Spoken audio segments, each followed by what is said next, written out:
ओशो जी कहते हैं कि जिंदगी बड़ी सहज होती है, यह एक आनंदमय नृत्य है और पूरी पृथ्वी आनंद और नृत्य से भरी हो सकती है। लेकिन ऐसे लोग हैं जो हमें गलत सिखाते हैं कि वह जीवन को गंभीरता से ले और जीवन का आनंद न लें, कि कोई मुस्कुराए नहीं, कोई हंसे नहीं, कि जीवन एक पाप है, कि यह एक सजा है। जब माहौल ऐसा है कि आपको लगातार कहा जा रहा है कि यह एक सजा है, तो आप आनंद कैसे ले सकते हैं? आप दुखी हैं क्योंकि आपने गलत काम किया है और यह एक तरह की जेल है जहां आपको यातना देने होने के लिए फेंक दिया गया है। मैं तुमसे कहता हूं कि जीवन जेल नहीं है, यह सजा नहीं है। यह एक इनाम है और यह केवल उन्हें दिया जाता है जिन्होंने इसे अर्जित किया है, जो इसके लायक हैं। अब आनंद लेना आपका अधिकार है। यदि आप आनंद नहीं लेंगे तो यह पाप होगा। यह अस्तित्व के खिलाफ होगा यदि आप इसे सुशोभित नहीं करते हैं, यदि आप इसे वैसे ही छोड़ देते हैं जैसे आपने इसे पाया है। इसे थोड़ा सुखी, थोड़ा अधिक सुंदर, थोड़ा अधिक सुगंधित छोड़ दें। आज मैं आपके लिए एक ओशो जी ने कही हुए बेहतर कहानी लेके आया हूं और कहानी का टाइटल फासले। वीडियो शुरू करने से पहले चैनल को लाइक एंड सब्सक्राइब करना ना भूले। कहानी को पूरा सुने, मजा और भी बाकी है। फासले। एक स्त्री ने एक छोटी सी किताब लिखी है, एक छोटे बच्चे के साथ बच्चा होकर रहने की। उस स्त्री की उम्र तो 70 साल है। 70 साल की स्त्री ने एक छोटा सा प्रयोग किया है, एक 5 साल के बच्चे के साथ दोस्ती करने का। मुश्किल है बहुत।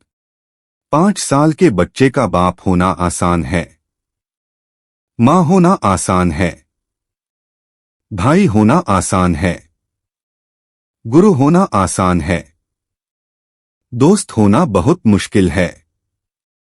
कोई माँ कोई बाप दोस्त नहीं हो पाता।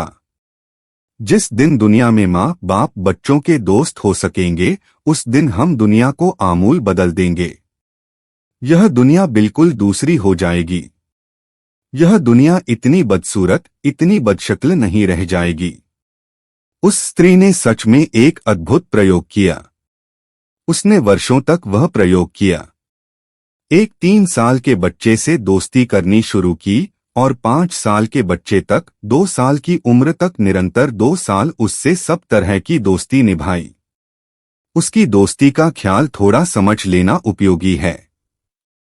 वह 70 साल की बूढ़ी स्त्री उस बच्चे के साथ, जो उसका दोस्त है, समुद्र के तट पर गई है।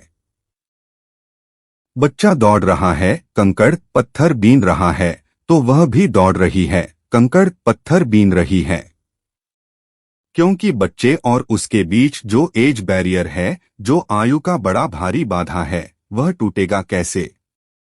फिर वह कंकड़ पत्थर ऐसे नहीं बीन रही है कि सिर्फ दोस्ती बढ़ाने के लिए है। वह सच में उन कंकड़ों पत्थरों को उस आनंद से देखने की कोशिश कर रही है जिससे बच्चा देख रहा है। वह बच्चे की भी आंखें देखती है, अपनी आंखें भी देखती है, कंकड़ को भी देखती है, बच्चे का हाथ भी देखती है, अपना हाथ भी देखती है।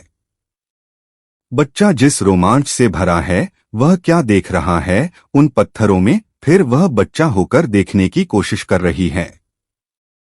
बच्चा जाकर समुद्र की लहरें को पकड़ रहा है, पानी को पकड़ने की कोशिश कर रहा है, तो वह भी पानी पकड़ने की कोशिश कर रही है।